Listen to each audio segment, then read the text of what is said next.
Welcome to the ModGolf podcast. On this edition, I have a return guest who I talked to a couple of years ago, pre-COVID, and things have changed a little bit since then. So I reached out to him and said, hey, I got to get you back on the show and tell us the up and down journey with your business and you personally, what's gone on with you. And he joined me for our long form audio podcast, which I'll encourage you all to listen to later. But we're going to mix it up a little bit here, as we always do, and have a different conversation here so that it's not the same. So hopefully as a viewer, you'll go back and be a listener. And this return guest that I've been keeping you in suspense with is Marc Simon, who is the event vice president for PGA shows and also with Reed Exhibitions. So have him on screen now. Marc, good to see you again. How are you doing today? Colin, thanks so much for having me. 2 years ago seems like about 50 years ago, and all that we've been through since then. But it's great to be back and great to see your face, and thanks for having me. Absolutely. So yes, we did talk quite a bit about what that was like March of 2020, of how someone that's involved in the events business that depends on people gathering on a global level, up to at the PGA Show in Orlando, over 40,000 people, that wasn't a viable business model anymore. So we did kind of talk about those early days, but I want to ask you this, like, because we talked about it was, anxiety riddled and stressful, but was there ever a point, just like with a lot of the movie theaters out there, did you get to a point early on, you may kind of thinking to yourself or even collectively, we may not have a business here anymore. We may go bankrupt. We may not have any customers. So did that ever kind of creep into your mind, into your sleepless nights in the early days?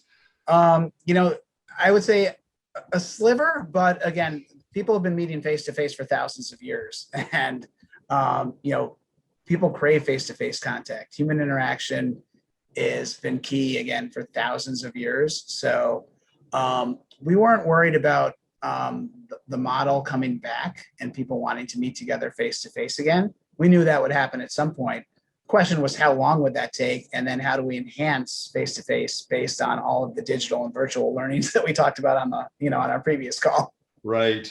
So it sounds like early on that you weren't doing like a lot of businesses where they just be hunkering down and circling the wagons and living in fear, even though fear is, and failure is a great motivator to move forward. But it sounds like you all also at Reed Exhibitions and with PGA Exhibitions and shows, looking at this as an opportunity of reimagining yourself as this transformative hybrid model that we talked about earlier. So with that, if people don't even know, let's start high level here. If people don't know what the PGA Show is, what you do in Orlando in January with a merchandise show, and then in Las Vegas in August. So tell us a little bit about that, about what you've done pre-COVID and now what you're doing post-COVID. I know that could be a kind of maybe you can condense that down for people here very quickly. Yeah, we'll try to go quick on that one. But the PGA Merchandise Show in January is really the worldwide gathering place for the golf industry, and really facilitates business for the upcoming year. So we have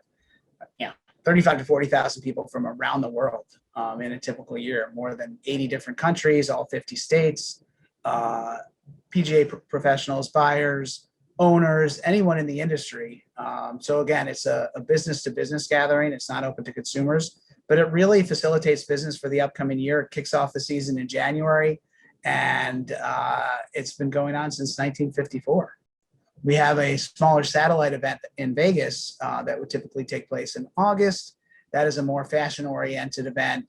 It appeals on a regional level to those in the western third of the U.S. and also those who, based on their climate, are not able to make it to the January show because that's the heart of their busy season. So in a hotter climate such as Las Vegas, you're really, really busy in January and you're not able to make it to the Orlando show. So it speaks to, any climate where it's also really, really hot. But again, it's a fashion focused event, much smaller, I would say a more intimate gathering. And as we talked about previously, those events did not happen the August event didn't happen in 2020. We had a virtual component. And then we had a really, really successful virtual PGA show in January of 2021. And we're looking forward to coming back together as an industry in 2022, again, with a hybrid component, but again, a focus on the face-to-face and taking those enhancements we talked about and the learnings from the virtual events and just making the face-to-face experience even better. Yeah, what I love about what you're talking about here and what you've done, you've become so entrepreneurial. You already were collaborative and entrepreneurial, but you've taken that to the next level. And I really want to focus on that because I know that our viewers and our listeners with the ModGolf podcast, a lot of entrepreneurs that are outside of the golf industry, a lot of entrepreneurs with startups, early growth companies, or even people in larger organizations within the golf industry with country clubs. Uh, and they don't know where to start or thinking, you know what, we don't have an entrepreneurial culture. So I want to focus some of our time here to appeal to them, to give them some insights and some to encourage them to try some experiments and realize to innovate is not risking everything because you're still doing, you know, your core business and your core values and your core vision, which is to connect people and add value for everybody, both in person and now virtual. So perhaps we can start with that. Is there any kind of tips or kind of nuggets of wisdom that you can provide for our viewers here that are considering entrepreneurship or even innovation within their business, but they look at it as too risky? Things that Yeah, you've tried. that's a great question. And oftentimes at a bigger company, which Reed Exhibitions worldwide is a larger company, sometimes things can move a little bit slow. Sometimes those companies might be a little bit risk averse.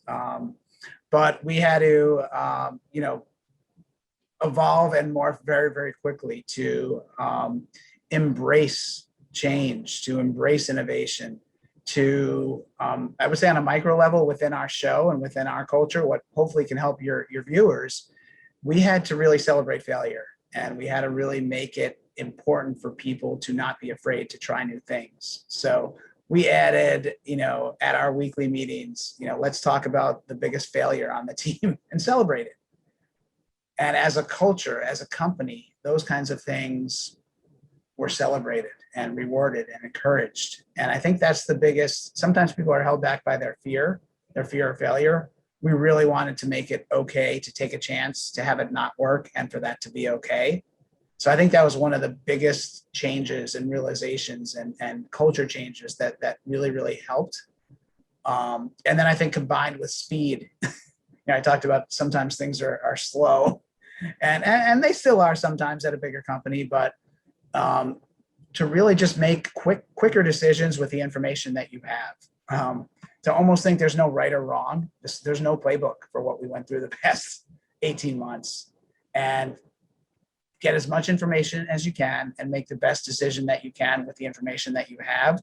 Always keeping your customers top of mind and their feedback top of mind. And if the decision doesn't pan out, that's okay as long as you learn from it. So I think the other piece is celebrating failures and then always be educating yourself and learning. And that doesn't mean necessarily reading another book or watching another webinar. Those things are really, really important. But learning from what happened and from your customers, and then taking those learnings and improving. As long as there's improvement, as long as you learn from something that didn't work, we're 100% okay with that. And we wanted our team to really embrace that and celebrate it. That's some fabulous insights you just provided there for everybody starting out as entrepreneurs with something brand new, or as you talked about the term intrapreneurs, so entrepreneurship inside of existing larger organizations. And yeah, in a way, you've taken that whole lean startup approach there of that feedback loop very quickly, putting it out there, building something, doing the act of doing rather than just talking about it. You're actually doing things and trying as an experiment and seeing what works and what doesn't, and talking to and then listening, that empathy piece, with your existing clients and customers and users and what they want and what they don't want, and using that to very quickly develop kind of a prototype, rapid prototyping, as we call it in the startup world. And that's exactly what you've done here with what you built. I think it's pretty exciting and very commendable. So not easy to do. So congratulations on that with you and the team at Reed Exhibitions. That's really good stuff. And I think the other nugget too that I think is really, really important for entrepreneurs and actually anybody, keeping a sense of humor. You really have to, and especially since what we've been through the past 18 months, encouraging the team to not take what we do too seriously. We're passionate. We're from the golf industry. I grew up on a golf course, worked in the industry my entire life. I'm absolutely passionate about the industry, want to do all that we can to help the industry grow. But at the same time, don't take yourselves too seriously. You have to be able to laugh and take a step back take care of yourself through that process. And laughter is really a great way to do that. So if you can find humor in any situation, especially your failures, but humor in any situation, and encouraging the team to laugh and to have fun through the process, that's really, really important as well. That's so critically important too. This part of that a mental and emotional health and sustainability piece, right? Your own personal sustainability and the team sustainability, because there is, burnout. There's so much fatigue right now, and it sounds like you and the leadership team is very conscious of that and sees the importance and the value of that. And a lot of organizations have transformed like that, but there's still a lot of them out there that treat it like business as usual. And it sounds like you now are going to embrace that hybrid model, not only with your events being virtual or in person. It sounds like the way moving forward that everybody doesn't have to descend upon your office in Connecticut there, that you're looking at working on that model also, maybe in the office once or twice a week, or finding new ways to then make that sustainable and valuable, I guess, for everybody too.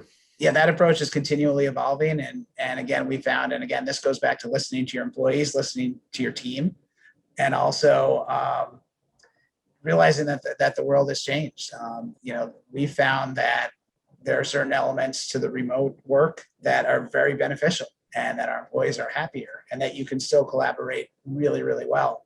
At other times, we were talking about this earlier, but that office pop-in, the camaraderie of being together face to face. We're in the face to face business. We need to be face to face. And sometimes that bathroom meeting, those happen. And sometimes you can get more done in kind of a pop-in unscheduled meeting face to face than a scheduled Zoom meeting. So trying to balance those two things, and we're right now experimenting with that hybrid approach that you talked, where there's some days in the office, some days at home, and we think that could be really, really valuable for our teams and for our employees. And again, I commend the entire organization, because we've worked remote virtually for the last 16 months and now have some offices reopening and people going in sporadically. But I think it seems as of now, the hybrid model is going to be really, really effective.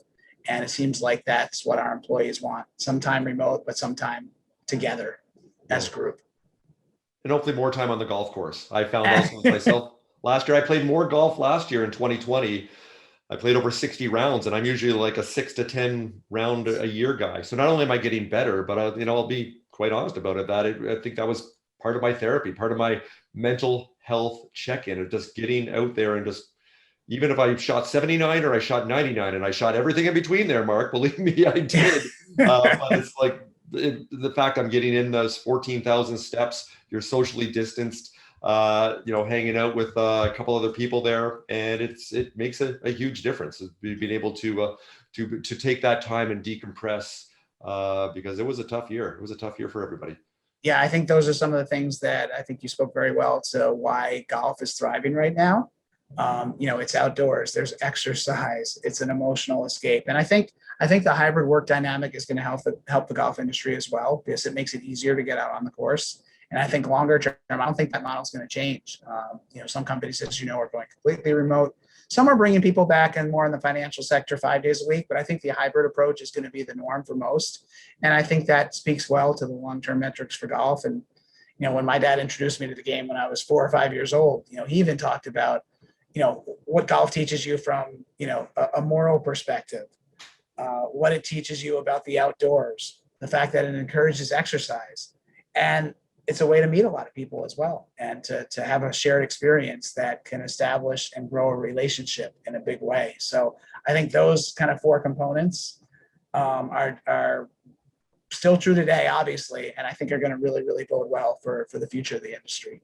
Yeah, I agree. And that one of many golf cliches, metaphors, tropes, whatever you want to call it, but that whole notion of golf being a metaphor for life there, and especially play the ball as it lies. And I think we can all agree that COVID has been the biggest fairway divot that our ball has landed in here, and you've managed with your team to positively hit that ball out of the divot. Because a lot of, I can just expand on our earlier conversation, a lot of businesses have, in the spring of last year of 2020, they've then kind of resorted to a place of fear of business loss and are we even going to survive? And sure, it's been very difficult, whether it's the restaurant business, hospitality especially.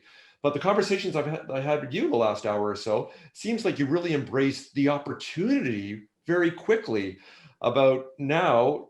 I know within Las Vegas and also even more so in Orlando, yeah, you can get 40,000 people there or so to be there on the ground over that week, but it's locked into a finite number of hotel rooms there are of the space within that very large convention center. But it seems now your catchment, you touched on this earlier, has even expanded more, that you can reach these other concentric circles of PGA professionals and industry players that for all whatever barriers, it was too expensive, they didn't have time for them to actually show up, they couldn't actually get a hotel room, so they decided not to. So do you see that as this opportunity of unlocking kind of new customer markets to expand upon what you've already built over the last, well, since 1954, as you said, that Reed's been going? Yeah, absolutely. And that was the PGA Show's inception in 1954. But I'll use your analogy, the fairway divot. A similar analogy is the fried egg in the Right. bunker and morphing to that. And I had one of those the other day and still haven't quite figured those out yet. But I think, like you said, it's an opportunity. Number one, we embraced as a company and as a culture and as a team. We're not going to wallow in what's happened previously in the situation we're in. How can we innovate more, get better, and improve what we do? So we think coming out of this, and again, we talked about this in our last conversation, there were some things we learned over the last 16 months that are really going to enhance the 2022 event. Like you said, expand the reach. There might be somebody internationally that's not able to make it to the show for travel restrictions or other reasons. They can now will be able to experience after the show some of the on-demand education or experiences that will take place there without physically attending the show. And again, the best experience is for those that will make it there in person. And again, you can't replicate a lot of those things in person, but there's others who it's their busy time in January and their courses are really, really full and they're not going to be able to make it to Orlando. So we might be able to reach that PGA professional in Las Vegas who's super busy in January, can't come, and he can still experience the education. At the same time, you've experienced this yourself, Colin, walking the aisles. You can't be in 5 places at once. So we've been able to adapt and morph the schedule. And again, by recording or streaming some of the great content that takes place, you can experience some of it live and then some of it after the fact via on demand. So again, that's just one example of how what we've learned over the past 16 months is really going to make the face-to-face show, number one, better for those who attend the show, but also able to reach more people around the world. Nice. And I know at the time of this recording, this may be out slightly after in August that you've had the Las Vegas show, and then of course all the learnings you'll have from that. But I am super excited to attend for the first time in 2 years in January 2022, being boots on the ground, and you and I can see each other face to face and go up and down those aisles and do all the good things. And I know you've got lots of interesting, innovative things that you've got in store that you can't tell us quite yet, but I'm excited to find out what those things are, Marc, as we move towards the PGA show in Orlando, the merchandise show in 2022. Yeah, and we'll definitely, you'll hear more about some of those things as we progress. You'll see some of them in person, and then looking forward to potentially having a drink as well. I think one of the things that you can't replicate virtually is what happens around the show. So after the show, there's a lot of business meetings, as you know, that get done at the Hyatt or the Rosen Center or the hotels that are nearby. Being able to have, a combination of everything significant that happens on the show floor, and then all of the events that are associated with that. We just think it's going to be an amazing 2022 event. I'm getting excited already. Yes, if you're doing it right at the PGA Merchandise Show in Orlando, you should be in your hotel room for no more than 6 hours, because then you're back at it. There's late nights and then early mornings, and just that's the way it is. And I just love the energy. And once again, would love to participate on that innovation entrepreneurship side. And hey, maybe again, like we did a couple of years ago, maybe we'll do some live ModGolf podcast broadcasts from there. If you got the radio stage set up again, I would love to do that again. That'd be fun. Great. Yeah, no, again, the show is a great conduit, a great forum for innovation, for new companies.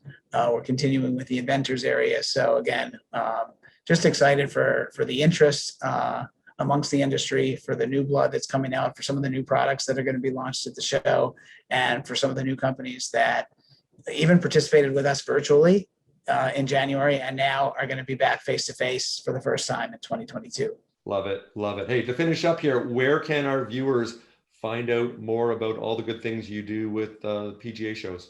Yep. So our PGA Show Connects platform, which has all of our on-demand content from earlier in the year, that's virtual.pgashow.com. For all of the updates on the Orlando show in January, pgashow.com. And then for the event in Las Vegas, it's pgalasvegas.com. So we appreciate the plug there. And we appreciate all your support of the shows and the events. We can't wait to see you in person in January. Good stuff. Good stuff. Well, as you all just saw, right below us here, I have those URLs that Marc had mentioned when he was speaking in real time are just rolling by you there. And I'll also include those in the notes and the comments below too. So it's easy for all of our viewers, all of you to check out all the good things that they have done and the exciting things to come with the PGA shows. And why don't we leave it at that? Marc Simon, event vice president for PGA Exhibitions. Good to see you again, my friend. I look forward to seeing you in person in a couple months. Colin, it's been fun. Thank you so much for having me. Good stuff. All right, you take care.